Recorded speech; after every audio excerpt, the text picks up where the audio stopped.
There is a bird at your feeder right now that knows you, not your name, not your face the way a person knows a face, but your walk, your schedule, the sound of your back door, the particular way you move when you are in a hurry versus when you have nowhere to be.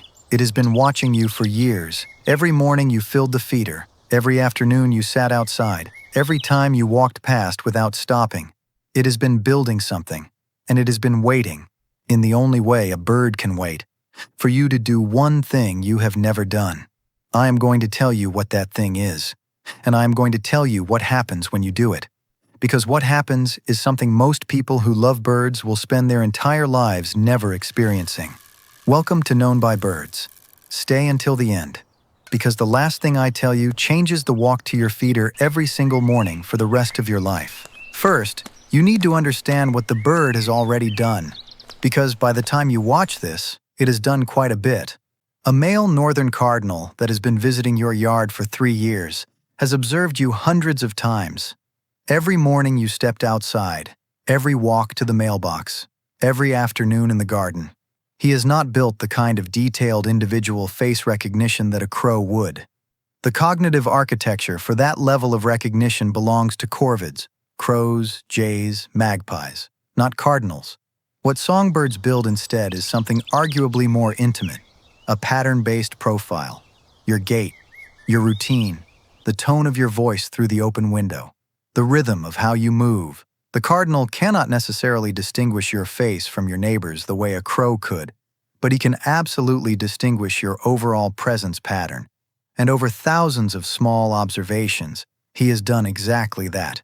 He has filed you. And the classification, almost certainly, is this: safe background presence. You do not chase. You do not lunge. You do not move unpredictably. Over months and years of watching you, he has concluded that you are not a threat. And he is right. But safe background presence is not the same as known. And it is not the same as the relationship that is actually possible. Here is where it gets genuinely interesting. Birds do not just monitor whether you are present. They monitor where your attention is pointed. A study published in the Proceedings of the Royal Society tested European magpies' responses to humans, who either looked directly at them or deliberately looked away. The magpies allowed humans who weren't looking to approach significantly closer. They flushed earlier when stared at. The birds were not just tracking your presence. They were tracking the direction of your eyes. This is not a quirk. It is one of the oldest survival mechanisms in the animal world. Every visual predator on Earth fixes its eyes on prey before striking. Direct prolonged gaze is, by evolutionary default, the precursor to an attack. Birds that did not track human eye direction did not survive long enough to pass on their genes. The ones at your feeder right now are the descendants of the ones who got this right. Most people do one of two things around the birds in their yard. They ignore them entirely, walking past without looking, the birds filed as wallpaper.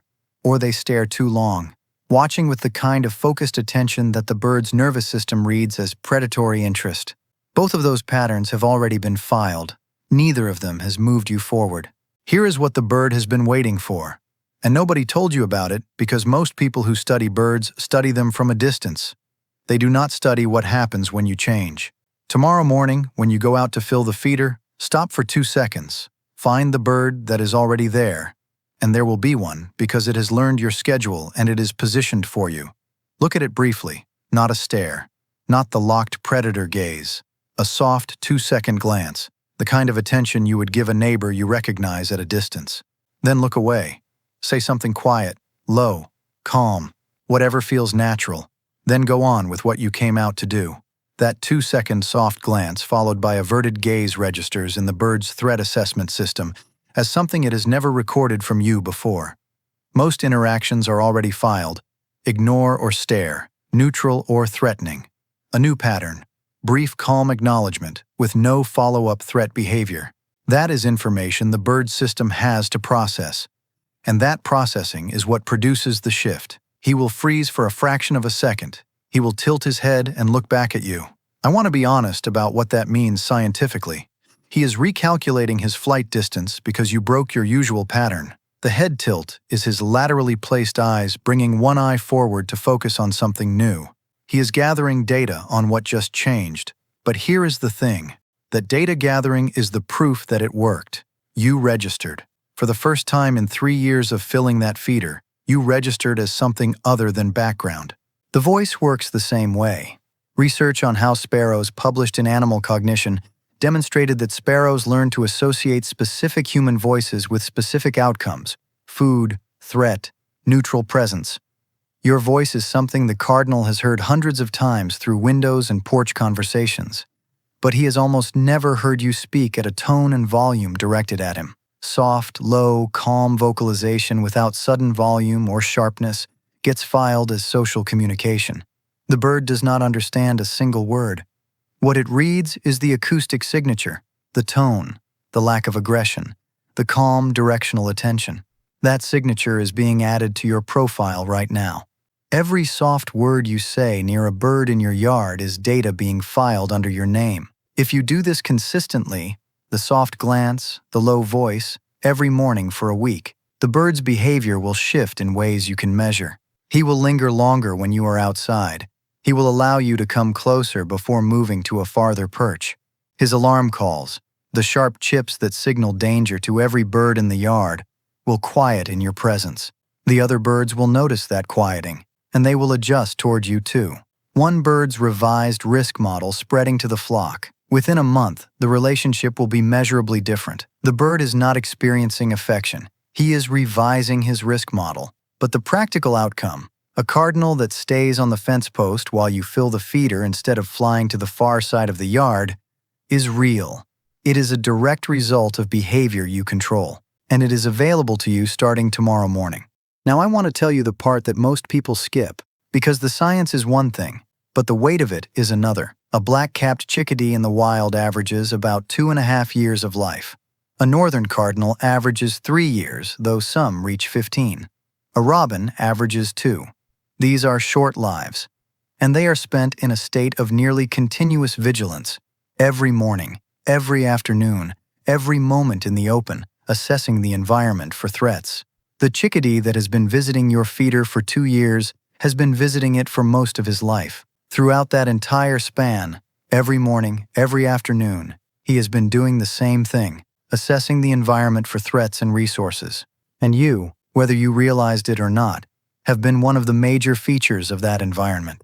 To a cardinal who lives 3 years, the difference between treating a backyard as neutral with vigilant monitoring versus actively safe with a known low-risk human, that is a real difference in the quality of his existence. Less time in alarm, more time feeding, more time resting, lower baseline stress, a life that is measurably better because of what one human chose to do. You can be the reason that shift happens. It costs you 2 seconds. And to the small life that has been quietly tracking you all this time, it is not a small thing. Tomorrow morning, when you go out to fill the feeder, the bird will be there. It is almost always already there when you arrive, because it has learned your schedule and it has positioned itself accordingly. It has been doing this, quietly, without your noticing, for as long as it has lived. Stop for 2 seconds. Find it. Give it the soft glance. Say something quiet. Then look away. Then go on with your morning. And know that what just happened, that 2 seconds of quiet acknowledgement, has been filed. It is new data in a profile that has been building for years. And that data will change things. Not today, maybe, but this week, and next week more. The bird at your feeder has been watching you for years.